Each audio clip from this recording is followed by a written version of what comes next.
be always thankful to the Lord for all the blessings in our life. Respected guest of the day, Mr.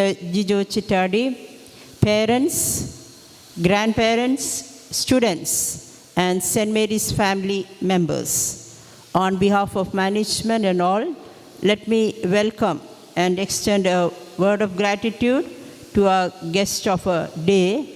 He is an international trainer, and I know we all are very familiar with him, and I'm sure that we are going to enjoy the class. And let me tell the audience that let us not be only listeners, let us put into action whatever the sir is telling. I thank all the parents and grandparents for their esteemed presence. So very soon we are going to start the session. I'm not going to prolong my words.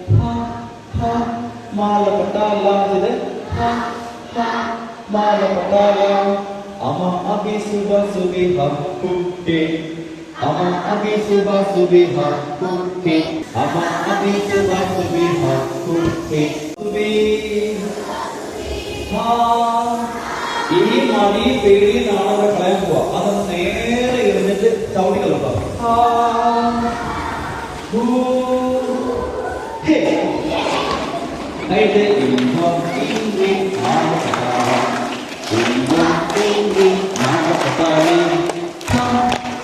ാണെന്നുള്ള ആൾക്കാര് എൻ്റെ ദൈവമേ മനസ്സിലാവും. ഞാൻ ഈ ചോദ്യം ചോദിച്ച കാരണം ഈ ഹാപ്പിനെസ് എന്ന് പറഞ്ഞാൽ മിക്കവാറും കുറച്ച് ലോകം മാത്രം കണ്ട ആൾക്കാരുണ്ട്. നമ്മളെന്ത് ചെയ്യുന്നു? സ്കൂളിൽ വരുന്നു, തിരിച്ചു പോകുന്നു, വീണ്ടും സ്കൂളിൽ വരുന്നു, ചിലപ്പോഴെങ്ങാനും ഒരു ടൂർ പോകുന്നു, അത്രയും മാത്രമേ ചെയ്യാറുള്ളൂ. എനിക്ക് ഇവിടുന്ന് ക്ലാസ്സിലേക്കും പറയാൻ പറ്റും, എന്താ പറയുക, എല്ലാ സംസ്ഥാനത്തും എനിക്ക് യാത്ര ചെയ്യാൻ പറ്റി.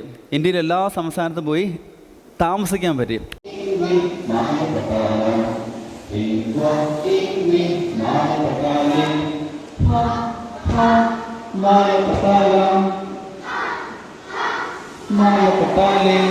ഫ്രീ ഫയർ പോലെ ഗെയിമുകൾ കളിച്ച് വന്നു കഴിയുമ്പോഴത്തേക്കും ഉപദ്രവിക്കുന്ന ആ വാസന അവർ കുട്ടികൾ പോലും അറിയാതെ എന്ത് ചെയ്യാണ്, അവരിലേക്ക് വരുന്നൊരു ശീലമായി മാറുകയാണ്. ഞാൻ പറയട്ടെ, ഒരു കാണ ജാതിയുടെ മതത്തിനാണെങ്കിലും ഒരിക്കലും എന്ത് ചെയ്യാൻ പാടില്ല, മനുഷ്യനെ ഉപദ്രവിക്കുന്ന രാഷ്ട്രീയത്തെയോ ഒന്നും നമ്മൾ അംഗീകരിക്കാൻ പറ്റത്തില്ല. കഴിഞ്ഞ ദിവസം ഒരു ഫേസ്ബുക്കിൽ ഒരു രംഗം നടക്കുക. +1 +2 തമ്മിൽ അടിയുണ്ടാക്കുക. രണ്ടാമ്പിള്ളേർ തമ്മിൽ അടി ഉണ്ടാക്കുന്നത്. അതൊരു 15 മിനിറ്റ് ദൈർഘ്യമുണ്ട്. ആ 15 മിനിറ്റിലും 2 പേർ അടി ഉണ്ടാക്കുന്ന സമയത്ത് ബാക്കി എല്ലാവരും ഇങ്ങനെ ചുക്ക് വെച്ചിരിക്കുക. ഞാൻ ചോദിക്കട്ടെ, ശരിക്കും പറഞ്ഞില്ല, ആരെങ്കിലും ഒരാളെ തടസ്സപ്പെടുത്താൻ വേണ്ടി മുൻപോട്ട് പറഞ്ഞോ വേണ്ടയോ? പറ. അതാണ് മനസാക്ഷി, മനുഷ്യത്വം എന്നൊക്കെ പറഞ്ഞു കഴിഞ്ഞാൽ. അവിടെ ഇടപെടേണ്ട പൊട്ടറാ, സാരമില്ല, അതല്ല. അവരെ പ്രോത്സാഹിപ്പിക്കുന്ന 15 മിനിറ്റുള്ള വീഡിയോ കഴിഞ്ഞ ദിവസം മലപ്പുറത്ത് ഒരു സ്കൂളിൽ നിന്ന് പുറത്തേക്ക് വന്നിരിക്കുക.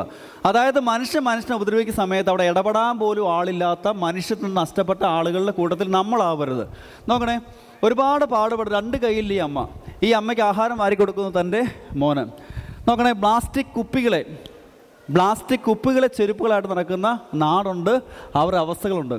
ഒരു സുപ്രഭാതം കൊണ്ടെല്ലാം തകർന്നറിഞ്ഞ ആളുകൾ, ജീവൻ മാത്രം നിലനിൽക്കുന്ന ആളുകൾ. ഈ അടുത്ത നാളൊരു വലിയ ദുരന്തം ഉണ്ടായി. അതെവിടെയായിരുന്നു? വയനാട്ടിലുണ്ടായ ദുരന്തം. അതിനകത്ത് ഏറ്റവും സങ്കടം ഉണ്ടായൊരു സീൻ എന്താ? ഒരാൾ ഗൾഫിൽ പോയിട്ട് തിരിച്ചു വന്നപ്പോഴത്തേക്കും ഭാര്യയില്ല, മക്കളില്ല, അപ്പനില്ല, അമ്മയില്ല, അവരെല്ലാം നഷ്ടപ്പെട്ടിട്ട് ആ മനുഷ്യൻ നിൽക്കുന്നൊരു നിൽപ്പ്. അവർക്ക് ആകെയുള്ള ജീവൻ മാത്രമേ ഉള്ളൂ. ഒരു സുപ്രഭാതം കൊണ്ട് എല്ലാം തകർന്നറിഞ്ഞ ആളുകളും ജീവിതവും. ഞാനിതൊക്കെ പറയുന്നത് എന്താണെന്നറിയോ? ഞാൻ ഇവരോട് ചോദിച്ചത്, ഞാൻ സന്തോഷവാനാണോ എന്ന് ചോദിക്കുമ്പോൾ കൈവെക്കാൻ പോലും പല കുട്ടികൾക്ക് പറ്റുന്നില്ല. അതിന് കാരണം എന്താ? അവരൊന്നും ജീവിതത്തെക്കുറിച്ച്, സമൂഹത്തെക്കുറിച്ച് ചിന്തിക്കാത്തതുകൊണ്ടാണ്. ഈ സമൂഹത്തിൻ്റെ, ലോകത്തിൻ്റെ അവസ്ഥകളെക്കുറിച്ച് നമ്മളൊന്ന് ചിന്തിച്ചാൽ മാത്രമേ നമുക്ക് എന്തുണ്ടാവുള്ളൂ, നമുക്ക് ജീവിതത്തിൽ. ഞാൻ കഴിഞ്ഞ ക്ലാസ് എടുക്കാൻ പോയൊരു സ്ഥലം ability arts and science college, Pulikkal, Kozhikode. ആ കോളേജിൽ ഞാൻ ചെന്ന് ക്ലാസ് എടുക്കുന്ന സമയത്ത് 15 കുട്ടികളാണ് ട്രെയിനിങ് പങ്കെടുക്കുന്നത്. ആ 15 പിള്ളേർക്ക് എന്തില്ല, മിണ്ടത്തില്ല, ചെവി കേൾക്കത്തില്ല, മിടുക്കർ സുന്ദരമായ കുട്ടികൾ. ഞാൻ അവിടെ ചെന്നിട്ട് ചെയ്തു, സ്വന്തം മാതാപിതാക്കൾക്ക് ജനിച്ചതിൽ സന്തോഷമുള്ളവർ കൈ പൊക്കാൻ പറഞ്ഞു. 10 പിള്ളേർ കൈ പൊക്കി, 5 പിള്ളേർ കൈ പൊക്കിയില്ല. അപ്പോൾ എനിക്ക് ആ പാടെ ടെൻഷൻ, എന്താണെന്നറിയില്ലോ. അപ്പോൾ ഞാൻ ചോദിച്ചു, എന്താ കാര്യം? അടുത്തിരിക്കുന്ന ട്രാൻസ്ലേറ്റ് ചെയ്തു, എന്താ കാര്യം? അപ്പോൾ ഒരു കൊച്ച് കരഞ്ഞുകൊണ്ട് പറയാം, സാറ് ക്ലാസ് എടുക്കാൻ നിൽക്കുന്ന ഒരു ഓർഫനേജാണ്. സാറ് ജനിച്ചപ്പോൾ കാരണന്മാർ ഞങ്ങളെ കൊണ്ടുപോയിട്ടതാണ്, പിന്നെ തിരിഞ്ഞു നോക്കാൻ വന്നില്ല എന്നും പറഞ്ഞാൽ പിള്ളേർ കരയുന്നു. ആ പിള്ളേരെ കുറ്റം പറഞ്ഞിട്ട് കാര്യമുണ്ടോ? അപ്പം നമ്മുടെയൊക്കെ സാഹചര്യവും ഭാഗ്യവും എന്താ? ഇത് നമ്മൾ തിരിച്ചറിയാൻ നമുക്ക് വരണം. ഞാൻ നിങ്ങളുടെ വലിയ വീട്ടിൽ താമസിക്കുന്ന എല്ലാവരും ഹാപ്പിയാകാൻ നിർബന്ധമുണ്ടോ? ഉണ്ടോ? ചില കുട്ടികൾ ഈ വലിയ വീടുകളും കാറുകളും എന്താ BMW അതൊക്കെ കാണുമ്പോൾ ആകെപ്പാടെ വണ്ടടിക്കുക. ഞാൻ ഈ കഴിഞ്ഞ കൊറോണയ്ക്ക് മുമ്പ് ഒരു പ്രോഗ്രാം കോമ്പയർ ചെയ്യാൻ വേണ്ടി ബാംഗ്ലൂർ പോയി. എൻ്റെ ഇവിടെ രഞ്ജിനി ഹരിദാസും ഉണ്ടായിരുന്നു. ഞങ്ങൾ പ്രോഗ്രാം സ്റ്റാർട്ട് ചെയ്തപ്പോൾ അവിടെ വന്നിരിക്കുന്നൊരു ബെൻസ് വാഹനം, അതിൽ ഭാര്യയും ഭർത്താവും ടോപ്പ് ആൾക്കാരാണ് രണ്ടുപേരും. പക്ഷേ ബാക്കിലെ ഡോർ തുറന്നപ്പോൾ ബുദ്ധിമാനം സംഭവിച്ചൊരു കുട്ടി ഇറങ്ങി വന്നു. അതവരെ ഏക മകനാണ്. ഞാൻ ചോദിക്കട്ടെ, ഇവർക്ക് എല്ലാ സൗകര്യമുണ്ട്, പക്ഷേ കുടുംബം ഹാപ്പിയാണോ അല്ലയോ? ഹാപ്പിനെസ് എന്ന് പറയുമ്പോൾ ഇവിടെ പാട്ടുണ്ട്, അകലെ കാണുമ്പോൾ സുന്ദരമ മന്ദിരം, അകപ്പെട്ട ഹൃദയങ്ങൾക്കതു താൻ കാരാഗ്രഹം. അകലെ കാണുന്ന വലിയ വീട്ടിൽ ശാന്തി സമാധാനം ഉണ്ടാവണമെന്ന് ഒരു നിർബന്ധമില്ല. കുഞ്ഞു വീടായിക്കോട്ടെ, അവിടെ സന്തോഷവും സ്നേഹവും ഉണ്ടെങ്കിൽ അതാണ് ലോകത്തിലെ ഏറ്റവും വലിയ ഭാഗ്യമുള്ള നല്ല വീട്.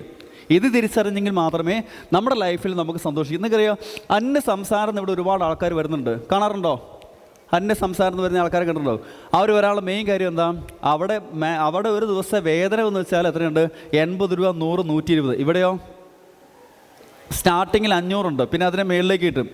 ആ നാട്ടിൽ 2 കാലാവസ്ഥ, ഒന്നേ ചൂടാണ് ഓവർ ചൂട്, തണുപ്പാണ് ഓവർ തണുപ്പ്. നമ്മുടെ നാട്ടിൽ വളരെ നല്ലൊരു കാലാവസ്ഥയാണ്. അതുകൊണ്ട് അവർ വരുന്നു. ആ നാട്ടിലൂടെയൊക്കെ യാത്ര ചെയ്ത് കഴിഞ്ഞാൽ നോക്കാം, വളരെ വൃത്തിഹീനമായ നാട്, അത്തരത്തിലുള്ള വഴിസൈഡ് കിടങ്ങുന്നു. ഒരമ്മയും 3 മക്കളും എന്ത് ചെയ്യുന്നു? ഇങ്ങനെ പൈപ്പിനുള്ളിൽ താമസിക്കുന്ന ആളുകൾ. ഞാനിതെല്ലാം പറയുന്നതാണ്, നമ്മളിതൊന്നും കണ്ടിട്ടില്ലാത്തതുകൊണ്ട് മാത്രമാണ് എന്ത്, നമ്മളാകെ നിരാശാബോധത്തിൽ. ആ നിരാശാബോധം പഠനത്തെ ബാധിക്കും, ചിന്തകളെ ബാധിക്കും, സംസാര രീതിയെ ബാധിക്കും, കോൺഫിഡൻസ് നഷ്ടപ്പെടും. അപ്പോൾ നമ്മുടെ ആ നിരാശാബോധം നമ്മൾ എന്ത് ചെയ്യണം? ആത്മവിശ്വാസത്തിലേക്ക് വന്നില്ലെങ്കിൽ അത് വലിയൊരു പ്രശ്നമാണ്. നോക്കാം, അവരത്തെ വന്നു കഴിഞ്ഞിട്ടുണ്ടെങ്കിൽ നോക്കാം, ഇവിടെ ഈ കുട്ടിക്ക് പഠിക്കാൻ മിടുക്കനായിരുന്നു. ഒരു ഇംഗ്ലീഷ് മീഡിയം സ്കൂളിലേക്ക് വിട്ട് പഠിപ്പിച്ചു. പക്ഷേ എന്താ സംഭവിക്കുന്നത്? അച്ഛനും അമ്മയും തളർന്നുപോയി അച്ഛനും അമ്മയ്ക്ക് ആഹാരം കൊടുക്കാൻ വേണ്ടി പല ജോലികൾക്ക് പോകും. വൈകുന്നേരം ആകുമ്പോൾ അവനൊരു 100 രൂപ കിട്ടും. ആ 100 രൂപയും കൊണ്ട് ഒരു പൊതി ചോറുമായിട്ട് വരുമ്പോഴത്തേക്കും ആ ഒരു പൊതി ചോറിന് വേണ്ടി കാത്തിരിക്കുന്ന കുടുംബം. ഞാൻ ചോദിക്കട്ടെ, ഇത്തരം സാഹചര്യങ്ങളുള്ള കുടുംബങ്ങൾ നമുക്ക് ചുറ്റും ഉണ്ടോ ഇല്ലയോ? സ്വർണ്ണോ? നമ്മളിതൊന്നും ചിന്തിച്ചിങ്ങനെ കാണുന്നില്ല. നമ്മുടെ ചിന്ത എന്താ?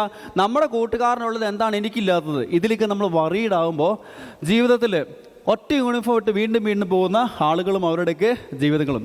ഞാൻ ചോദിക്കട്ടെ, ലോകത്തിലെ ഏറ്റവും വലിയ ഭാഗ്യം പണവോ പദവിയോ അല്ല, അസുഖമില്ലാത്ത അവസ്ഥ എന്ന് പറഞ്ഞാൽ ശരിയോ തെറ്റോ? പറ. ലോകത്തിലെ ഏറ്റവും വലിയ ഭാഗ്യമാണെന്ത്? അസുഖമില്ലാത്ത അവസ്ഥ. ഒരു കഥ പറയാം, ഈ പുല്ലാത്തുഴലിൻ കഥ പറയാം. പുൽമേട്ടിലോ പൂങ്കാട്ടിലോ, പുൽമേട്ടിലോ പൂങ്കാട്ടിലോ, എങ്ങോ പിറന്നു പണ്ടിളം മൂളം കൂട്ടി. ഉണ്ണികളെ ഒരു കഥ പറയാം, ഈ പുല്ലാത്തുഴലിൻ കഥ പറയാം.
ഉണ്ണികളെ ഒരു കഥ പറയാം, ഈ പുല്ലാങ്കുഴലിൻ കഥ പറയാം.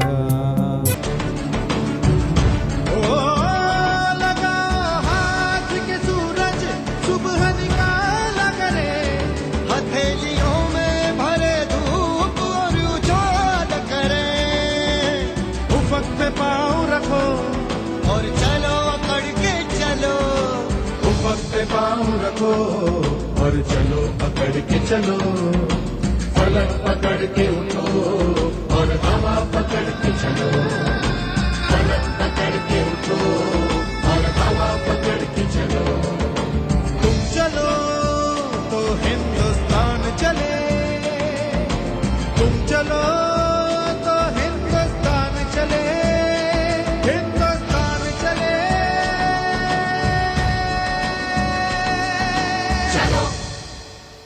ഒന്ന് കൈയടിച്ച്. എന്താണ്? തും ചലോ ഹോ ഹിന്ദുസ്, നീ മുന്നേറിയ രാജ്യം തന്നെ മുന്നേറും. ഈ സ്കൂൾ സ്റ്റാർട്ട് ചെയ്ത് 48 വർഷമായി. ആ 48 വർഷത്തിന് ചരിത്രം ഇങ്ങനെ എടുത്തുണ്ടല്ലോ. ഇവിടെ പഠിച്ച ഒരുപാട് വിദ്യാർത്ഥികൾ ടോപ്പ് ഇന്ത്യയുടെ ടോപ്പ് ലെവലുണ്ട്, വിദേശ രാജ്യത്തെല്ലാം ജോലി ചെയ്യുന്നുണ്ട്. അവരവിടെ എത്താൻ കാരണം എന്താണ്? അവരുടെ മനസ്സിലെ ഒരു വിശ്വാസവും പ്രതീക്ഷയാണ്. ഞാൻ ചോദിക്കട്ടെ, ഇവിടെ കുറച്ച് കുട്ടികളുണ്ട്. ആദ്യം തന്നെ സമ്പാദ്യശീലമുള്ള എത്ര പിള്ളേരുണ്ടെന്ന് എനിക്കറിയാൻ പറ്റും. കുടുക്ക സംവിധാനമൊക്കെ ഉപയോഗിക്കുന്ന ഏതെങ്കിലും പിള്ളേരുടെ കൈ വയ്ക്കിക്കേ. കുടുക്കകത്ത് പൈസ സൂക്ഷിക്കുന്നവരൊക്കെ ഉണ്ടെങ്കിൽ കുറച്ച് പേരുള്ളൂ. ഇനി ഒറ്റ കാര്യം കേട്ടെ, എവിടുന്നെങ്കിലും കിട്ടിയ പൈസ, പപ്പയോ മമ്മിയോ തന്ന അല്ലെങ്കിൽ കസിൻസൊക്കെ തന്ന പൈസ ചേർത്ത് വെച്ച് ജീവിതത്തിൽ എന്തെങ്കിലും വാങ്ങിച്ചിട്ടുള്ളൊരു കൈ വയ്ക്കിക്കേ. ഡ്രസ്സോ ഷൂവോ എന്തെങ്കിലുമൊക്കെ. ഒന്നുമില്ല, ആർക്കും അതിലുള്ള അവസരങ്ങൾ ഒന്നും മേടിച്ചിട്ടില്ല. Hands down. എനിക്ക് ജീവിതത്തിൽ എനിക്ക് കിട്ടിയ പാഠം എന്നാണെന്നറിയാം. എൻ്റെ കുഞ്ഞുനാളിൽ 5ാം ക്ലാസ്സിൽ 6ാം ക്ലാസ്സിൽ എനിക്ക് വെറുതെ പൈസ ഒന്നിനും തരില്ലായിരുന്നു. എൻ്റെ ചാച്ചന് ചെയ്യുന്നവർ, ഞങ്ങൾക്ക് റബ്ബറുണ്ട്. അപ്പോൾ റബ്ബറിനൊക്കെ പാലെടുക്കാൻ കൂടി കഴിഞ്ഞാൽ എനിക്ക് കുഞ്ഞുനാൾ പൈസ കിട്ടും. ആ പൈസ ചേർത്ത് വെച്ചുകൊണ്ട് ഡ്രസ്സ് വാങ്ങിക്കും, ഷൂ വാങ്ങിക്കും. അപ്പോൾ നമുക്ക് ഭയങ്കര അഭിമാനമാണ്. കാരണം എന്താ? പണിയെടുത്ത് വാങ്ങിച്ച ഡ്രസ്സാണ്. പിന്നീട് സ്റ്റൈലൊക്കെ മാറി മാറി കഴിഞ്ഞപ്പോൾ ചെറിയൊരു സൈക്കിൾ വാങ്ങിച്ചു, പിന്നെ സ്കൂട്ടർ വാങ്ങിച്ചു, വണ്ടികൾ വാങ്ങിച്ചു. പിന്നെ ഇങ്ങനെ ഒരു 22 വയസ്സായപ്പോൾ സ്ഥലം മേടിച്ചു. 24ാമത്തെ വയസ്സായപ്പോൾ എന്ത് ചെയ്തു? ഒരു പടം വരച്ചു, വീടിൻ്റെ പടം. ആ 24ാമത്തെ വയസ്സിൽ ആ വീട് സ്വന്തമാക്കി. ആ 2000 സ്ക്വയർ ഫീറ്റ് വീട് 1 രൂപ പോലും വീട്ടിൽ നിന്ന് മേടിക്കാതെ വെച്ച് ആ വീട്ടിൽ എൻ്റെ പേരൻസിനെ സംരക്ഷിച്ച ആളാണ് നിങ്ങളുടെ മുമ്പിൽ ഞാൻ. എങ്കിൽ ഞാൻ ചോദിക്കട്ടെ, അങ്ങനെ പേരൻസിനെ സംരക്ഷിക്കാൻ എനിക്ക് സാധിക്കും എന്നുള്ളൊരു കൈ വയ്ക്കുക. അതിനായി ഈ സ്കൂളിലേക്ക് വന്നേക്കുന്നത്. മനസ്സിലായില്ലേ? Hands down. അപ്പോൾ അതിന് ആ സംരക്ഷണത്തിന് വേണ്ടിയൊക്കെ പോകുമ്പോൾ നമ്മുടെ മൈൻഡിൽ എന്തുണ്ടായിരിക്കണം? ആ ഒരു കോൺഫിഡൻസ് ഉണ്ടെങ്കിൽ മാത്രം എന്ത് ചെയ്യാൻ പറ്റുള്ളൂ, നമുക്ക് നേടാനായിട്ട് സാധിക്കുകയുള്ളൂ. ഇനി 1-2 കാര്യങ്ങൾ ഞാൻ ചോദിക്കുക. ഈ എന്തെങ്കിലും ചെടികളോ മരങ്ങളോ വെച്ച് പിടിപ്പിച്ച് അത് തളർത്ത് അതിന് ഫലം ഉണ്ടായി വീട്ടിൽ അങ്ങനെ എന്തെങ്കിലും കൃഷി ചെയ്ത ഏതെങ്കിലും കുട്ടികളുണ്ട്? കൈ വയ്ക്കുകയെ. 1-2 ഇതൊന്നും ചെയ്തിട്ടില്ല. Hands down. പേരൻസിനോട് ഞാൻ പറയാം കേട്ടോ, ഇത്തരം കാര്യങ്ങളിലേക്ക് ഇവർക്ക് കുറച്ച് സമയമൊക്കെ കണ്ടെത്തി കൊടുക്കണം. എന്തിന്? നിസ്സാരം മറ്റൊരു കാര്യം പറയാം. ഈ യൂട്യൂബൊക്കെ നോക്കി ഫുഡ് മെനു ഒക്കെ നോക്കി വീട്ടിൽ എന്തെങ്കിലും പാചകങ്ങൾ പരീക്ഷിച്ചിട്ടുള്ളവർ കൈവയ്ക്കുക. ചെയ്തിട്ടുണ്ട് ഹാൻസ്. എൻ്റെ മെയിൻ പരിപാടി, എൻ്റെ പിള്ളേർ 3 പേര് നവോദയയിലാണ് പഠിക്കുന്നത്. മൂത്തം +2 പഠിക്കുന്നു, അടുത്ത 8 പഠിക്കുന്നു, അടുത്ത 6 പഠിക്കുന്നു. ഈ നവോദയയിലെ പിള്ളേർ ഓരോ 2 മാസം കൂടുമ്പോൾ വരുള്ളൂ. വരുമ്പോൾ ഞങ്ങൾ ഓരോ ഫുഡ് മെനു പരീക്ഷിക്കും. ചിലത് പൊളിഞ്ഞു പോവും, പക്ഷെ വീണ്ടും അത് നന്നാക്കി എടുക്കും. ഞാൻ ഇവിടെ ഹോട്ടലിൽ പോയി റെസ്റ്റോറൻറ്റിൽ പോയി ഫുഡ് കഴിക്കുന്നതൊന്നുമല്ല. എനിക്കും റെസ്റ്റോറൻ്റ് ഉള്ള വ്യക്തിയാണ്. മറിച്ച് ഞാൻ പറയുന്നു, സ്വന്തമായ വീട്ടിൽ ആ സാധനങ്ങളെല്ലാം വാങ്ങിച്ചിട്ട് അത് കഴിച്ചുണ്ടാകുന്നൊരു സംതൃപ്തിയുണ്ട്. അത് വളരെ വളരെ ഇമ്പോർട്ടൻ്റാണ്. ഞാൻ നിങ്ങളുടെ 2 മാസം കൂടുമ്പോഴെങ്കിലും നമ്മുടെ നാട്ടിൽ നിന്ന് എവിടെയെങ്കിലുമൊക്കെ യാത്ര ചെയ്യാറുള്ള കൈവയ്ക്കുക. ഒരു 3 മാസം കൂടുമ്പോൾ പേരൻസും ഒത്തിരി യാത്ര ചെയ്യുന്നവർ, 6 മാസം കൂടുമ്പോൾ യാത്ര ചെയ്യുന്ന കൈവയ്ക്കുക. എൻ്റെ പേരൻസ് എന്താ പറയുക, പിള്ളേരെ വലിയടത്ത് കൊണ്ടുപോകണ്ടേ? നിങ്ങളും കൊണ്ടുപോയി എവിടുന്ന് കൊണ്ടുപോയില്ലേ? എന്നെ ചെയ്യാനെന്ന് പറയാം. നോക്കണേ, ഇവർക്ക് എപ്പോഴും ഈ എന്താ പറയുക, ഒരുപാട് അകലെ പോകുന്നതിലൊന്നുമല്ല. ഒരു ചെറിയ സ്ഥലത്ത് പോകുക, നല്ല പാറപ്പുറത്ത് പോകുക, അവിടെ ഇച്ചിരി കാറ്റൊക്കെ കൊള്ളുക, തിരിച്ചു പോരുക. വലിയ എക്സ്പെൻസീവ് ഒന്നും അല്ലെന്നേ. അത്തരം കാര്യങ്ങളൊക്കെ പോയാൽ തന്നെ പിള്ളേരെന്തായി, മൈൻഡ് വളരെ ഫ്രീ ആയി. ഇനി ഈ മൈൻഡ് ഫ്രീ എന്ന് വെച്ചാൽ ഒരു വലിയ പ്രശ്നം എന്ന് പറയുന്നത് മൊബൈൽ അഡിക്ഷനുമായിട്ട് ബന്ധപ്പെട്ടാണ്. ആ മൊബൈൽ അഡിക്ഷൻ്റെ വിഷയം എന്ന് പറയുന്നത് ഏതൊരു ഗെയിമും ആയിക്കോട്ടെ, നമ്മൾ ആദ്യം കളിക്കുന്ന 5 മിനിറ്റ് ആവും, പിന്നെ 10 മിനിറ്റ് ആവും, പിന്നെ അതിൻ്റെ ഡ്യൂറേഷൻ കൂടുവോ കുറയോ? ഉള്ള കാര്യം ഉള്ളല്ലോ, കൂടുമില്ലയോ? സ്വാഭാവികമായിട്ട് എന്ത് ചെയ്യും? അത് കൂടുക തന്നെ ചെയ്യും. അതിനകത്ത് മാറ്റമൊന്നുമില്ല. ഇനി നിങ്ങൾ ഏത് കാർട്ടൂൺ എന്തോ ആയിക്കോട്ടെ, അത് കുറച്ച് നാൾ കൂടുമ്പോഴത്തേക്കും അതിൻ്റെ ഡ്യൂറേഷൻ കൂടുകയില്ലയോ? നോർമലി കൂടി പോവുക. അങ്ങനെ എത്രമാത്രം കൂടുന്നോ അത് വലിയൊരു അഡിഷനായി മാറുക. നിങ്ങളുടെ കയ്യിലെ കുറ്റമല്ലത്. കാരണം ഗൂഗിളിന് സെൻസ് ഉണ്ട്. അവന് കൃത്യമായിട്ട് അറിയാം ഈ കൊച്ചിൻ്റെ വീക്ക്നെസ് എന്താണെന്ന് അറിയാം. ആ വീക്ക്നെസ് ആണ് എന്ത് ചെയ്യുക, നമ്മളെ കാണാൻ കാരണമാകുന്നത്. അപ്പോൾ അത് കുറച്ച് നേരം കഴിയുമ്പോഴത്തെ എന്ത് ചെയ്യുകയാണ്, ഞാൻ ചോദിക്കട്ടെ, ഒരു ഗെയിം കളിച്ചു, ആ ഗെയിം കളി നിർത്തിയാലും ആ ഗെയിം നമ്മുടെ തലയിൽ കളിക്കുമില്ലയോ? ഓർമ്മകളുണ്ടാവില്ലയോ? ഇതിങ്ങനെ മനസ്സിൽ വന്ന് അതിൻ്റെ ഡ്യൂറേഷൻ കൂടുന്നതനുസരിച്ച് എന്ത് ചെയ്യും? പഠനത്തിൽ നമ്മൾ താഴോട്ട് പോകും. മനസ്സിലെപ്പോഴും ഈ ഗെയിം ഇങ്ങനെയുള്ള കാര്യം അതിലേക്ക് മാത്രം എന്തെങ്കിലും മനസ്സ് വയ്യപ്പോയി താഴെ പോകും. ഞാൻ പറയുന്ന സമയബന്ധിതമായി കുറച്ചൊക്കെ കാണാം, ഇൻസ്റ്റാഗ്രാം എല്ലാം കാണുന്നതിന് തെറ്റൊന്നുമില്ല. പക്ഷേ ഒരുപാട് നേരം അതിനുവേണ്ടി മാറ്റി കഴിഞ്ഞാൽ പഠന നിലവാരം കംപ്ലീറ്റ് പോകും. കഴിഞ്ഞ ദിവസം ഒരു പുതിയ പഠനം വന്നതാണ്, ഞാൻ കഴിഞ്ഞ ക്ലാസ്സിൽ പറയണ്ടായി. അതായത് 3 വയസ്സുള്ള കൊച്ചിനെ, അതായത് 3 മാസം ആയപ്പോൾ തൊട്ട് ഒരു ആയയെ ഏൽപ്പിച്ചു നോക്കാൻ. ആയ ഈ കൊച്ചിനെ ആ ടാബ് വെച്ച് 1 വയസ്സായ 2 വയസ്സായ 3 വയസ്സായ കൊച്ചു മിണ്ടിയിട്ടില്ല. കൊച്ചു ടാബ് മാത്രം തോണ്ടാൻ അറിയാം. കൊച്ചിന് ഭയങ്കര പേടിയാണ്. കാരണം ഇത്തരം കാർട്ടൂണുകളൊക്കെയാണ് കണ്ടുകൊണ്ടിരിക്കുന്നത്. അത് കണ്ട് കഴിഞ്ഞാൽ ആകെപ്പാടെ പ്രശ്നമായൊരു അവസ്ഥ. നോക്കണേ, ഈ ക്രൂരകരമായ പല കാര്യങ്ങളും നമുക്ക് തോന്നും കണ്ടാൽ കൊള്ളാം, അല്ല ഇടിക്കുന്നു അടിക്കുന്നു അല്ല ഇതൊന്നും നിർവാഹമുള്ളിടത്തോളം കാണാൻ പോകരുത്. അത് ശരിക്കും നമ്മുടെ മനസ്സിനെ ബാധിക്കും. ഒരു ഉദാഹരണം പറയാം. എൻ്റെ ഒരു കൂട്ടുകാരൻ്റെ ഫ്രണ്ട്, ഞങ്ങളുടെ വീടിൻ്റെ അടുത്തൊരു ആക്സിഡൻറ്റ് സംഭവിച്ചു. ആ വണ്ടി ഇടിക്കുന്ന ഒച്ച 2 കിലോമീറ്റർ ഇപ്പുറം കേൾക്കാറുന്നു. ഇവൻ എന്ത് ചെയ്തു? ഇവന് 10-12 വയസ്സുള്ളൂ. ഇവൻ അന്ന് ബൈക്കുണ്ട്. ഇവനെ ബൈക്ക് എടുത്ത് പെട്ടെന്ന് അവിടെ ചെന്നു. ഏറ്റവും ഫാസ്റ്റായിട്ട് അവൻ അവിടെ ചെന്നത്. അവിടെ ചെന്ന് കഴിഞ്ഞപ്പോഴത്തേക്കും കണ്ട കാഴ്ച എന്താ? അന്ന് അപകടത്തിൽ ഒരു മരിച്ചേക്കുന്ന 9 പേരാണ് മരിച്ചത്. 9 പേരും ആ വണ്ടി അപകടത്തിൽ അപ്പം മരിച്ചിട്ടില്ല. ഇവൻ ചെന്നപ്പോൾ എല്ലാവരും ജീവനോടെ ഉണ്ട്. പക്ഷേ കയ്യും കാലൊക്കെ അറ്റ് കിടക്കുക. എല്ലാവരും ഇവന് നേരെ കൈ നീട്ടുക. ചെല്ലുമ്പോൾ കാലൊക്കെ ഭയങ്കര ആക്സിഡൻറ്റാണ്, വണ്ടി തരിപ്പണമായി പോയി. അപ്പോൾ ഇങ്ങനെ തല ഛേദിച്ച് കിടക്കുന്ന ആൾക്കാർ കരയുന്നു. ഈ രംഗം ഇവൻ നിന്നങ്ങ് കണ്ടു. മെൻ്റലായിപ്പോയി, മാനസിക നില തെറ്റിപ്പോയി. ഇന്നും ആ മനുഷ്യൻ മാനസിക നില തെറ്റി ഞങ്ങളുടെ നാട്ടിലുണ്ട്. ഞാൻ പറയുന്നു, നമ്മൾ ഒരു കാരണവശാലും ഇത്തരം കാഴ്ചകൾ കാണാൻ വേണ്ടി, ചിലക്ക് ഭയങ്കര ക്യൂരിയോസിറ്റി ഇത്തരം കാര്യങ്ങൾ കാണാൻ വേണ്ടി ഇത്തരം കാഴ്ചകൾ കണ്ട അത് വൻ അപകടത്തിലേക്ക് എത്തുമെന്ന കാര്യത്തിൽ യാതൊരു സംശയമില്ല. വളരെ ശ്രദ്ധിക്കേണ്ട ഒരു കാര്യം തന്നെയാണ്. യെസ്, എങ്കിൽ നമുക്ക് പറയുന്നു, നമ്മുടെ ലൈഫിൽ നമുക്ക് ചെയ്യാൻ പറ്റുന്നതിൻ്റെ മാക്സിമം നമുക്ക് ചെയ്യുക തന്നെ നമുക്ക് വേണം. ജീവിതത്തിൽ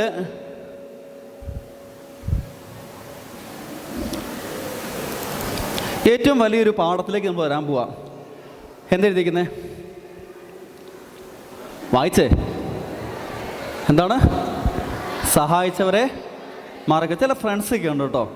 ആ ഫ്രണ്ട്സിൻ്റെ വിഷയം കുറേ നാൾ കൂട്ടുകൂടി, പക്ഷെ ചെറിയൊരു പ്രശ്നം വന്നു, അതോടെ മൊത്തം തകർന്നു. പിന്നെ ഭയങ്കര ഉടക്ക്. ആ ഉടക്ക് മനസ്സ് വെച്ചുകൊണ്ടിരിക്കുന്നിടത്തോളം ഭയങ്കര മാനസികമായ വിഷയങ്ങളൊക്കെയാണ്. ഈ സഹായിച്ചവരെ മറക്കരുത് എന്ന് പറയുമ്പോഴത്തേക്കും നമ്മുടെ വന്ന വഴിയിൽ നമുക്ക് ഒരുപാട് ഹെൽപ്പ് ചെയ്തവരുണ്ടല്ലേ, ഇല്ലേ?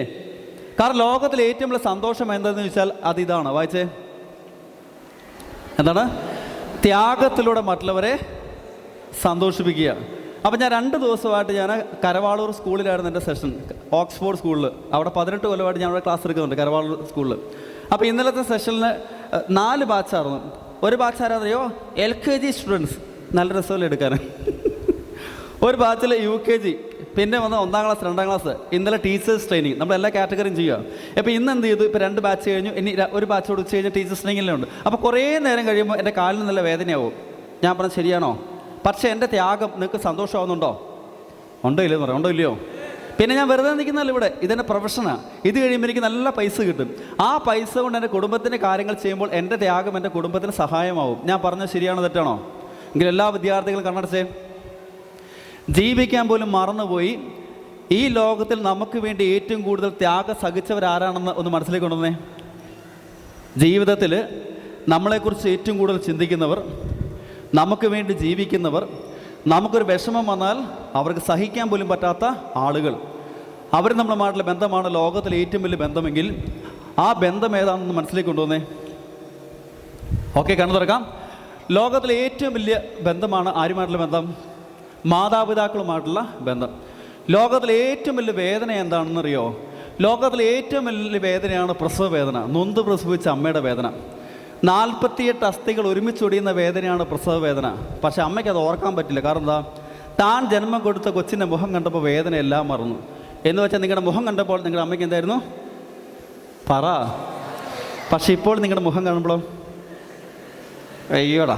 നോക്കണേ, നമ്മൾ താരാട്ട് ലോകത്തിലെ ഏറ്റവും മനോഹരമായ ശബ്ദം ആരുടെ ശബ്ദമാണ്? നമ്മുടെ അമ്മയുടെ ശബ്ദമാണ്. ആ അമ്മയുടെ ശബ്ദം കേട്ടപ്പോൾ ഓരോ കുഞ്ഞിൻ്റെയും മുഖത്ത് വിരിയുന്ന ഭാവങ്ങളുണ്ട് കേട്ടോ. അതാണ്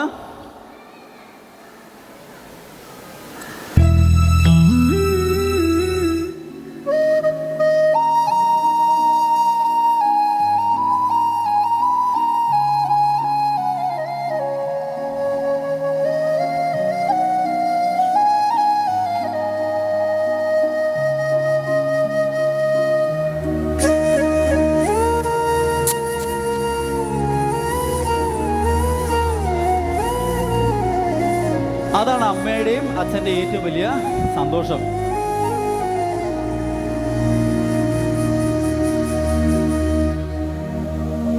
പൂമുത്തോളെ നീ എരിഞ്ഞ വഴിയിൽ ഞാൻ മഴയായി പെയ്തടി.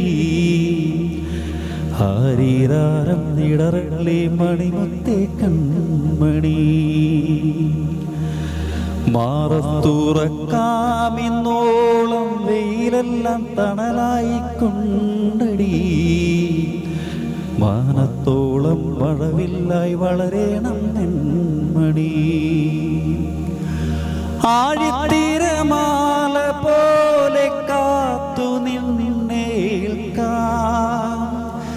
പീലിച്ചെറുത്തൂവൽ വീശിക്കാറ്റിലാടി നീങ്ങാ കനിയേനിയം കനവിതളായി നീവാ നിധിയേ മടിയിൽ പുതുമലരായി വാ. എത്ര കുട്ടികൾക്ക് പറയാൻ പറ്റും ഞാനും എൻ്റെ പേരൻസും എന്ന് പറയുന്നത് കൂട്ടുകാരെ പോലെയാണ് എന്ന് പറയാൻ പറ്റുന്നൊരു കൈ വയ്ക്കുകയെ? അമ്മമാർ നോക്കുന്നുണ്ടേ, എൻ്റെ കൊച്ചു കൈ വെക്കുന്നുണ്ടോ എന്നൊക്കെ നോക്കുന്നുണ്ട്. ഓക്കെ, എനിക്ക് വയസ്സ് 48 വയസ്സായി. എനിക്ക് 48 വയസ്സായി. എൻ്റെ അമ്മയ്ക്ക് പ്രായം എന്ന് പറയുന്നത് 74 വയസ്സായി. ഈ ഫോൺ മേടിച്ചിട്ട് 15 കൊല്ലമായി. ആ 15 കൊല്ലമായിട്ട് ഈ ഫോണിൻ്റെ വാൾപേപ്പർ ഇതാ അമ്മച്ചിയുടെ ഫോട്ടോയാണ്. അമ്മ ഇടയ്ക്കിടയ്ക്ക് എല്ലാം നോക്കും. അമ്മയ്ക്ക് ഭയങ്കര സന്തോഷമാണ്. അമ്മയ്ക്ക് ഭയങ്കര സന്തോഷമായി കാണുന്നത്. ഇടയ്ക്കിടയ്ക്ക് എല്ലാം എന്ത് ചെയ്യുന്നു, ഞാൻ പ്രഷർ ഷുഗറൊക്കെ ഉള്ള ആളാണ്. എനിക്ക് കുറച്ചൊക്കെ ഉണ്ട്. പ്രായമാകുമ്പോൾ സ്വാഭാവികമായിട്ട് വരുമല്ലോ. അതിന് ഓരോ സമയത്ത് കഴിക്കേണ്ട ഗുളിക എൻ്റെ ഓരോ ലാപ്ടോപ്പിൻ്റെ ഓരോ മൂലയിൽ ഇട്ടിട്ടുണ്ട്. അപ്പോൾ സമയത്ത് ആ പൊതിയെടുത്തോ, ഈ പൊതിയെടുത്തോ, ഈ പൊതിയെടുത്തോ. കഴിഞ്ഞ ദിവസം ഞാൻ ട്രെയിനിങ്ങിന് പോരുന്നതിൻ്റെ തലേദിവസം വൈകി എന്നത് കുളി കഴിഞ്ഞപ്പോൾ 1:30 കഴിഞ്ഞിട്ട് കുളിച്ച് കഴിയുമ്പോഴത്തേക്കും അമ്മ പുറത്ത് വയ്ക്കുക തോർത്തുമായിട്ട്. 74 വയസ്സുണ്ട് എൻ്റെ അമ്മേ, തല തോർത്തിക്ക്, നാളെ തൊട്ട് ക്ലാസ് ഉള്ളതാണ്. കാരണം എത്ര കാലം കഴിഞ്ഞാലും സ്വന്തം മക്കളെ മക്കളായിട്ട് തന്നെയാണ് ഏതൊരു പേരൻസിനെ കാണാൻ പറ്റുള്ളൂ. പക്ഷെ മക്കൾ പലപ്പോഴും എന്ത് ചെയ്യാണ്, അത് മറക്കുന്നവരായി മാറുകയാണ്. കാരണം അവരെ സംബന്ധിച്ചിടത്തോളം അവർക്ക് ആകെപ്പാടെ പേരൻസിനേക്കാളും കുറച്ചുകൂടെ അറിയാവുന്ന കാര്യം എന്താ, മൊബൈലിൽ ചില കാര്യങ്ങളൊക്കെ അറിയാം. അല്ലാത്ത കാര്യങ്ങളിലൊക്കെ നമ്മുടെ പേരൻസാണ് ടോപ്പ്. നോക്കണം, ഓരോ സമയത്ത് ഓരോ പേരൻസും എത്രമാത്രം പാടുപെടുന്നുണ്ട്. കൊച്ചുകുട്ടിയായിരിക്കുന്ന നിമിഷം മുതൽ ആ സമയത്ത് മുൻപോട്ട് പോകുന്ന ഓരോ സമയത്തും എന്നുണ്ട് നമുക്കൊപ്പം നമ്മുടെ പേരൻസ് ഉണ്ട്. നോക്കണം, ആദ്യമായി അംഗൻവാടിയിലേക്ക് നമ്മളിങ്ങനെ വേഷപ്പെട്ട് പോയിട്ട് തിരിച്ചു വരുന്ന വരെ വഴിക്കണ്ണുമായിട്ട് നോക്കിയിരുന്ന നമ്മുടെ പേരൻസ് ഓരോ സമയത്തും ഒരു സ്റ്റേജിൽ കയറുന്ന സമയത്ത് അതിനുവേണ്ടി എന്തൊരു എഫേർട്ട് അവർ നമുക്ക് വേണ്ടി എടുത്തിട്ടുണ്ടാവും. നോക്കാം, അങ്ങനെ കുറേ കാലമൊക്കെ കഴിഞ്ഞ് മുൻപോട്ട് പോകുമ്പോഴത്തേക്കും ചെറിയ മുടകളായി, ജാടകളായി, കുറച്ച് പോസുകളൊക്കെ ആയി. ഞാൻ പറഞ്ഞല്ലോ, ഇത് ഞാനും എൻ്റെ അമ്മച്ചിയാണ്. ഞങ്ങൾ ഭയങ്കര കൂട്ടുകാരാണ്. ഞാൻ പള്ളി പാട്ട് പാടുന്നയാളാണ്. അപ്പോൾ അമ്മച്ചി എന്ത് ചെയ്യും, ഇന്ന പാട്ട് പാടണമെന്നൊക്കെ പറഞ്ഞിങ്ങനെ പ്രാർത്ഥിച്ചുകൊണ്ടിരിപ്പുണ്ടാവും. കാരണം വെള്ളിയൊന്നും എൻ്റെ വായിൽ നിന്ന് വരാതിരിക്കാൻ വേണ്ടി. ഓക്കെ, അപ്പോൾ ഭയങ്കര കൂട്ടാണ് ഞങ്ങൾ. ചാച്ച മരിച്ചുപോയി, ക്യാൻസറായിട്ട് മരിച്ചുപോയി. അപ്പോൾ നോക്കണം, ഓരോ കാലഘട്ടത്തിൽ എത്രമാത്രം നമ്മുടെ പേരൻസ് നമുക്ക് വേണ്ടി എഫേർട്ട് എടുക്കുന്നുണ്ട് എന്ന് ചോദിച്ചു കഴിഞ്ഞിട്ടുണ്ടെങ്കിൽ നോക്കാം, ഓരോ കാലഘട്ടത്തിലൂടെ കടന്നു പോകും. ഈ ചിത്രം വളരെ ഫേമസാണ്. മോൻ 64 വയസ്സായി, അമ്മയ്ക്ക് 102 വയസ്സായി. ആ 64 വയസ്സുള്ള മോന് ജനിച്ചപ്പോൾ തന്നെ തളർന്നു പോയെന്ന് മനസ്സിലായി. പക്ഷേ എന്താ, ആ തളർന്നു പോയ മോനെ അത്രയും വർഷം നോക്കിയത് ഈ അമ്മയാണ്. ആ അമ്മയോട് ചോദിച്ചു, ടെലിവിഷൻ അവതാരം ചോദിച്ചു, സ്വന്തം കൊച്ചിൻ്റെ കാര്യത്തിൽ പരാതിയോ പരിഭവം എന്തെങ്കിലും ഉണ്ടോ? അമ്മയ്ക്ക് വല്ലതും പരാതി ഉണ്ടോ? ഒരു പരാതിയില്ല. നിങ്ങളൊക്കെ വഴക്ക് പറയും. പക്ഷേ ഏറ്റവും കൂടുതൽ നിങ്ങൾ നോക്കി നിൽക്കുന്നത് എപ്പോഴാണ്, നിങ്ങൾ കിടന്നു നോക്കി കഴിയുമ്പോൾ. അത് നമ്മൾ പലപ്പോഴും കാണാത്തതുകൊണ്ടാണ്. ഒരുപാട് സ്നേഹിക്കുന്നത്. നമ്മുടെ 10ാം ക്ലാസ് വരെ സ്വന്തം അമ്മയുടെ കാര്യത്തിൽ ഒരു പരാതിയില്ലായിരുന്നു. 10ാം ക്ലാസ് അപ്പോൾ ഫ്രണ്ട് ചോദിച്ചു, നിന്റെ അമ്മയുടെ മോന്ത എങ്ങനെയാണ് കരിഞ്ഞിരിക്കുന്നത്? ഒരു സൈഡ് മൊത്തം കത്തിയിരിക്കുകയോ? പ്ലീസ് അമ്മേ, സ്കൂളിൽ പോരല്ലോ, എനിക്ക് നാണക്കേടാ. ഈ വാക്ക് അമ്മയുടെ മനസ്സ് തകർത്തു. ഇവൻ പഠിച്ചു മിടുക്കനായി ഭാര്യയോടൊപ്പം ജീവിക്കും. ഭാര്യയുടെ ചോദ്യം, നിങ്ങൾ അമ്മയുടെ മുഖം കണ്ട് പേടിയാവുന്നു, നമുക്കൊണ്ട് അനാഥ മന്ദിരത്തിലാക്കാം. അവസാനം അവർ കൊണ്ടാക്കി. 15 കൊല്ലം കഴിഞ്ഞിട്ട് പോലും ഈ മോൻ തിരിച്ചു നോക്കുന്നില്ല. 15 കൊല്ലത്തിനിടയിൽ പലരും പറഞ്ഞു, അമ്മ പറഞ്ഞു വിട്ടെ, എനിക്കെൻ്റെ മോനെ അവസാനമായിട്ടൊന്ന് കാണണം. അവസാനം മന്ത്രം എന്ത് ചെയ്യാം, ആ അമ്മയുടെ മുഖം കാണാൻ മടിയുള്ള മോൻ അങ്ങോട്ട് തിരിഞ്ഞിരിക്കുക. അമ്മ പറഞ്ഞിട്ടാ, നീ വന്നതിൽ എനിക്ക് സന്തോഷമുണ്ട്. പക്ഷേ നിൻ്റെ വായിൽ നിന്ന് ഒരിക്കലും ഞാൻ കേൾക്കാൻ ആഗ്രഹിച്ചൊരു ചോദ്യം നീ ചോദിച്ചോ, ഈ മുഖം ഇങ്ങനെയാണ് പൊള്ളിയെന്ന്. മോനെ നീ അറിയണം, പണ്ട് നമ്മുടെ വീട് കത്തി, ഞങ്ങളെല്ലാം രക്ഷപ്പെട്ടു. പക്ഷേ നീ തൊട്ടിക്കുള്ളിലായി പോടാ. ഞാൻ ഓടി വന്നപ്പോഴത്തേക്ക് വസ്ത്രം കത്തി, ദേഹം പൊള്ളി, എൻ്റെ ദേഹം പൊള്ളി. പക്ഷേ എൻ്റെ കൊച്ചിൻ്റെ ദേഹത്ത് പൊള്ള ലഭിച്ചില്ലടാ. ഞാൻ ഇത്രയും കാണിച്ച് തെറ്റെന്ന് പോയി സ്നേഹത്തോടെ അമ്മേന്ന് വിളിച്ചപ്പോൾ എന്ത് ചെയ്തു, അമ്മ ഇങ്ങ് മരിച്ചു. പിന്നൊരു കരച്ചിലുണ്ട്. അതാണ് ഈ കാലഘട്ടത്തിൻ്റെ കരച്ചിൽ. ജീവിച്ചിരിക്കുന്ന പേരൻസിന് സ്നേഹം കൊടുക്കാൻ പറ്റാത്ത നമ്മുടെ ജീവിതത്തിനോ നമ്മൾ പഠിക്കുന്ന വിദ്യാഭ്യാസത്തിന് യാതൊരു അർത്ഥവുമില്ല. ഞാൻ പറഞ്ഞ സമാനമായൊരു രംഗം നമുക്ക് കാണാം. ഇവിടെയുണ്ടൊരു പാവം പിടിച്ചൊരു അമ്മ, ജീവിതത്തിൽ ഒരുപാട് പാടുപെട്ടൊരു അമ്മയാണ്. പക്ഷേ വയ്യാതായപ്പോൾ പല കുടുംബത്തിലും സംഭവിക്കുന്നൊരു കാര്യമാണ്. തളർന്നുപോയ അമ്മ.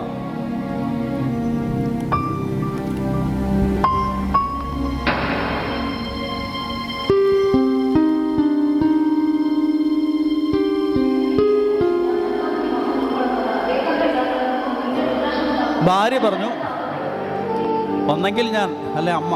പല കുടുംബത്തിലും ഇങ്ങനൊരു പ്രശ്നമുണ്ട്. ഇതെല്ലാം കേട്ട് പാവം അമ്മ വീട്ടിലുണ്ട്.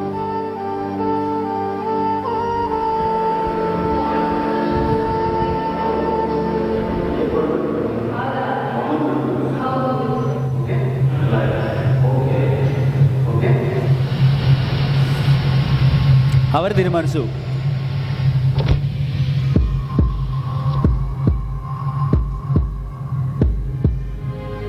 ഓർഫനേജിലാക്കാം.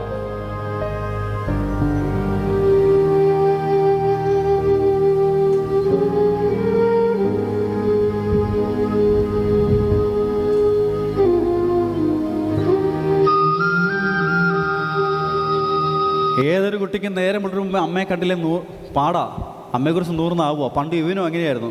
വയ്യാതാവുമ്പോൾ ഇങ്ങനെ ഉപേക്ഷിച്ചിട്ട് പോകുന്ന ഒരുപാട് മക്കളുണ്ട് നമ്മുടെയൊക്കെ നാട്ടിൽ.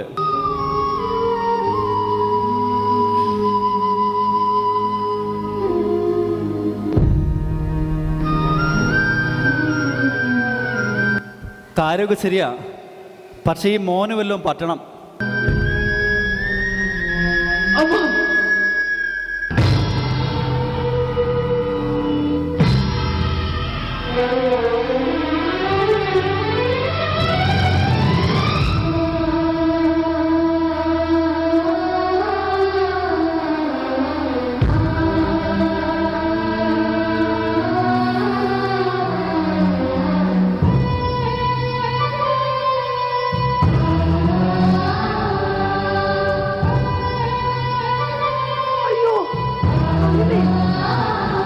കാർ ഇവൻ മറന്നുപോയെങ്കിലും പണ്ട് വീണപ്പോൾ ഓടിച്ചെന്ന് സഹായിച്ച അമ്മയുടെ മനസ്സ് മാറിയിട്ടില്ല.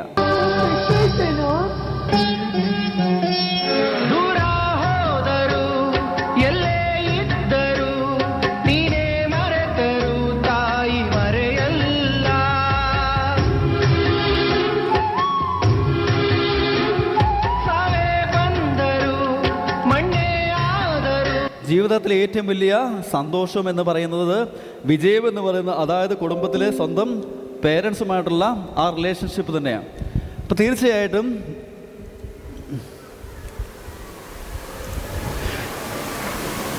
ഡോക്ടർ APJ അബ്ദുൽ കലാം പറഞ്ഞു വെച്ചിരിക്കുകയാണ്, നിങ്ങളുടെ അമ്മയോട് സംസാരത്തിൽ മൂർച്ചയുള്ള വാക്കുകൾ ഉപയോഗിക്കരുത്. കാരണം നിങ്ങളെ സംസാരിക്കാൻ പഠിപ്പിച്ച അമ്മയാണെന്ന കാര്യം മറക്കരുത്. അമ്മ എത്ര പറഞ്ഞാലും നമ്മൾ ആരെയും മറക്കാൻ പാടില്ല. അച്ഛൻ്റെ എഫേർട്ട് എത്രമാത്രം പാടുപെടുന്നു. പലപ്പോഴും ഉണ്ടല്ലോ ഈ അമ്മമാർ അച്ഛന്മാർക്കൊന്നും വലിയ വിലയൊന്നും കൊടുക്കാറില്ല. എല്ലാം ചെയ്തത് അമ്മയാണ് എന്നങ്ങ് ആക്കി തീർക്കും. അതുങ്ങൾ പാവം കഷ്ടപ്പെട്ട് അമ്മമാരും ചിരിക്കുന്നുണ്ട്. കാരണം ഞാനാണ് വലിയ സംഭവം, മക്കളുടെ അടുത്തേക്ക് ആളാവും, ഞാൻ ഒരാൾ കാരണമാണ് അപ്പൻ ആ രീതിയിലെത്തിയതും, ഞാനാണ് അപ്പനെ നിയന്ത്രിച്ചെല്ലാം. വലിയ നിയന്ത്രിക്കുന്നില്ലെന്നല്ല ഇവിടെ പറഞ്ഞത്. എങ്കിൽ ഒരിക്കലും അവർക്ക് കൊടുക്കേണ്ട കൊടുപ്പ് എന്താ, ചിലർക്ക് ഇങ്ങനെ കളിയാക്കുന്ന കൂടെ തന്നെ എന്ത് ചെയ്യും, മക്കളും അമ്മയും ഒരു കക്ഷി, അപ്പം മാത്രം ആ ഒരു ശൈലി ഇങ്ങനെ ഇരിക്കും. വളരെ സങ്കടകരമായ കാര്യമാണ്. എനിക്കെൻ്റെ കാരണന്മാരെ ഒരുപാട് സ്നേഹിച്ചു തുടങ്ങിയത്, ഞാൻ പറയാം, എനിക്ക് 3 മക്കളാണ് ഉള്ളത്. ഇതാണ് എൻ്റെ 3 പിള്ളേർ. ഇപ്പം വലിയ പിള്ളേരായിപ്പോയി കേട്ടോ അവർ.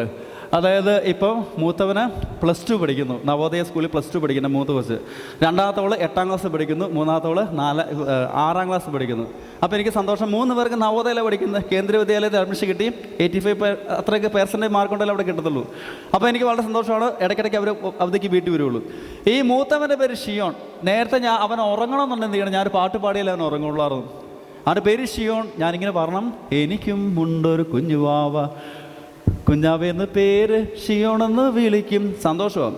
ഇളയവളാണ് ഭയങ്കര ഡാൻസുകാരി, ഭയങ്കര കലാകാരി. എന്ന് പറയുന്നത് യൂട്യൂബ് നോക്കി ഡാൻസ് കളിക്കുക, പാട്ട്, ഇല്ലാത്ത കഴിവ്, എല്ലാ പരിപാടി, എന്ത് കാര്യത്തിനും പുള്ളി ഇടിച്ച് കയറി പോവുകയും ചെയ്യും.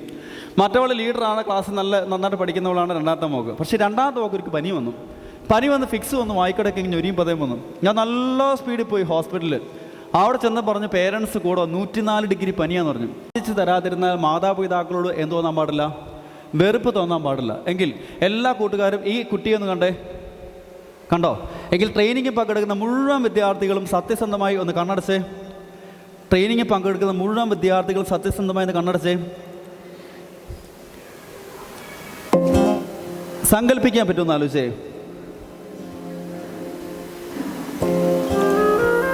ഈ ലോകത്തിൽ നിങ്ങളെ ഏറ്റവും കൂടുതൽ സ്നേഹിച്ചവർ, നിങ്ങളുടെ മുഖം കാണും മുമ്പേ അത് നിങ്ങളുടെ പാരൻസ്. നിങ്ങൾക്ക് വൈകല്യമുണ്ടോ, മുഖം കൂടിയിരിക്കുന്നോ, ഇതൊന്നും അവർക്ക് പ്രശ്നമല്ല. അന്ന് പരിപൂർണമായി സ്വീകരിച്ച് സ്നേഹിച്ചവരാണ് ആ പാരൻസ്. ഇന്ന് കണ്ട് ചിരിച്ചു കാണിക്കുന്നവരൊന്നുമല്ല, അന്ന് സ്നേഹിച്ചവർ. ആ മുഖം കണ്ടപ്പോൾ എല്ലാ വേദനയും മറന്ന ഒരാളുണ്ട്. ആളുടെ പേര് അമ്മ. അച്ഛൻ്റെ സന്തോഷത്തിന് അതിരുകളില്ല.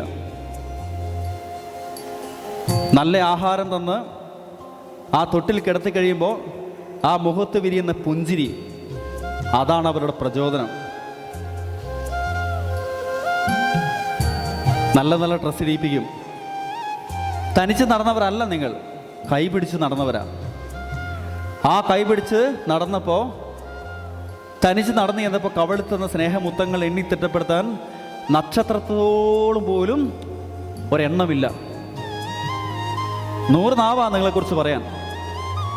എൻ്റെ കൊച്ചു മിടുക്കനാ, 1 പഠിക്കുന്നു, 2 പഠിക്കുന്നു, 3 പഠിക്കുന്നു, 4 പഠിക്കുന്നു, 5 പഠിക്കുന്നു. പഠിക്കുന്നത് സെൻറ് മേരീസ് സ്കൂളിലാണ്, നല്ല സ്കൂളാണ്. പക്ഷെ കാലം മാറിയപ്പോൾ സ്വന്തം അമ്മയുടെ വിരോധം കണ്ടുപിടിച്ച മകനെ പോലെ നമ്മൾ കണ്ടുപിടിച്ച കുറ്റങ്ങളൊന്നും ആലോചിച്ച് നോക്കിയേ. തട്ടിക്കേറിയേ സംസാരിക്കൂ, ദേഷ്യപ്പെട്ടേ സംസാരിക്കൂ. ഇനി ഒരിക്കലും പാടില്ല. ആൺകുട്ടികൾ മുതിർന്ന പ്രായത്തിൽ പലരും പല ഇത് ഉപയോഗിച്ച് നോക്കാൻ പറയും, ഉപയോഗിക്കരുത്. മനസ്സിൽ നമ്മുടെ പേരൻസ് ഉണ്ടാവണം. താമസിച്ച് വീട്ടിൽ ചെല്ലുന്നതിൻ്റെ പേരിൽ ഒരുപാട് വിഷമങ്ങൾ പല അമ്മമാർക്കും ഉണ്ട്, അതിനെ ആവർത്തിക്കരുത്. പെൺകുട്ടികൾ ചിരിച്ച് കാണിക്കാൻ വഴിയിൽ പലരും വരും, തിരിച്ച് പ്രതികരിക്കാൻ നിൽക്കരുത്. മുഖം വെട്ടിച്ച് നടന്നാൽ മതി, തീരുന്ന പ്രശ്നമുള്ളൂ. അവരെ തിരിച്ച് കൺവിൻസ് ചെയ്യാൻ വേണ്ടി നിൽക്കരുത്. മുഖം വെട്ടിച്ച് നടന്നാൽ തീരുന്ന പ്രശ്നമുള്ളൂ. നിങ്ങൾക്ക് നല്ല ഫ്രണ്ട്സ് ഉണ്ടാവണം ക്ലാസ്സിൽ, ബോയ്സും ഗേൾസൊക്കെ, ഒരു വിഷയമില്ല, സംസാരിക്കാം. ഒരു പരിചയമില്ലാത്ത ഒരാൾ തരുന്ന ഒരു സാധനങ്ങളൊന്നും ചെയ്യാൻ പാടില്ല, ഉപയോഗിക്കാൻ പാടില്ല. പെൺകുട്ടികൾ പ്രധാനമായിട്ട് ചിന്തിക്കണം, പപ്പയോ മമ്മിയോ അല്ലാതെ ഒരാൾ ദേഹത്ത് കൈ തൊടാൻ പാടില്ല. ഒരു കൈ ഡിസ്റ്റൻസ്, അതല്ലാത്ത സ്നേഹം വേണ്ട. അതാരാണെങ്കിലും, ഏത് വ്യക്തിയാണെങ്കിലും. ജീവിതത്തിൽ ഒരിക്കലും എൻ്റെ മാതാപിതാക്കളുടെ മനസ്സിനെ വേദനിപ്പിക്കില്ല, അവരുടെ അഭിമാനമായി തീരുമെന്നുള്ള ഉറച്ച തീരുമാനം.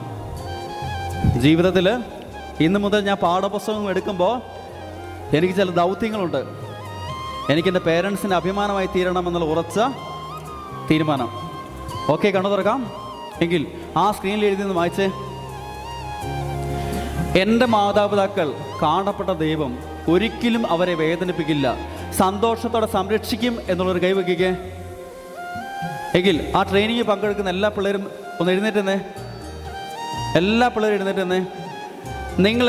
നിങ്ങളുടെ പേരൻസിൻ്റെ അരികിലേക്ക് ചെല്ലാൻ പോവാണ്. ഇപ്പം അവിടെ പോയി കെട്ടിപ്പിടിച്ചൊരു ഉമ്മ കൊടുത്തുകൊണ്ട് പറയാണ്, എൻ്റെ അപ്പനെ എൻ്റെ അമ്മയെ എനിക്ക് ഒത്തിരി ഇഷ്ടമാണ്. പോട്ടെ, ചെല്ല. സ്നേഹമുള്ള എല്ലാ പിള്ളേരും ചെല്ലും. ചെന്നില്ലേ അവർക്ക് ഭയങ്കര ഫീലിങ്സാ. അവരുടെ അഭിമാനമായി തീരുമെന്ന് പറയാൻ പോട്ടോ. എല്ലാ പേരൻസിൻ്റെ മക്കൾ ചെല്ലണേ.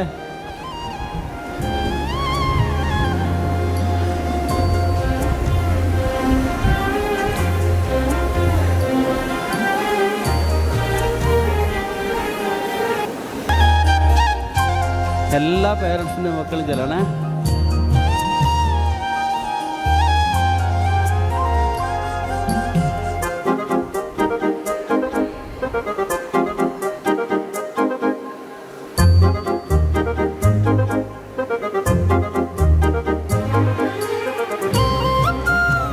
പോയിട്ട് വാ.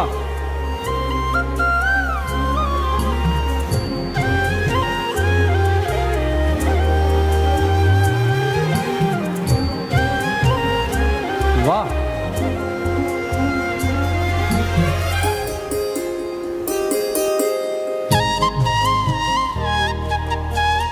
വാ.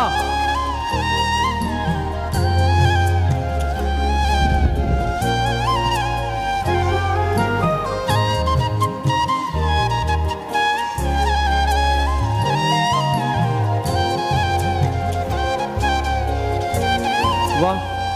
ഇനി വരാണ്ടല്ലോ.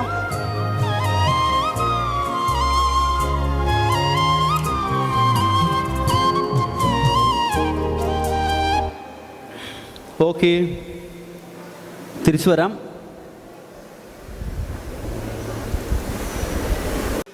ഇന്നത്തെ ക്ലാസ്സിൽ നിന്ന് ഞാൻ എടുത്തിരിക്കുന്ന ഗുണപാഠങ്ങൾ.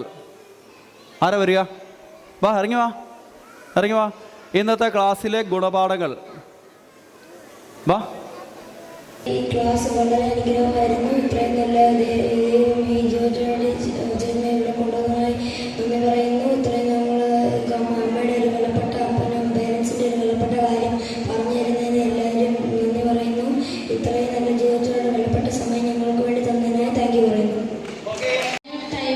ഒരു മണിക്കൂർ വെച്ച് നമ്മളെ പഠിപ്പിച്ചതും ആ സെർമൺ കേട്ട് കഴിഞ്ഞിട്ട് പിന്നെ എൻ്റെ സ്ട്രോങ് ഡിസിഷൻസ് എങ്ങനെ എടുക്കണമെന്ന് ഞാൻ പഠിച്ചു. I thank you. അങ്ങനെ ആ ഒരു അകലം മാറി അതൊരു സ്നേഹമായി എന്ന് ഞാൻ വിശ്വസിക്കുന്നു. അല്ല, അത് ഞാൻ എൻ്റെ അച്ഛനെ കേട്ടുപിടിച്ച് കുറച്ച് നാളായിരുന്നു. അതുകൊണ്ട് ഞാൻ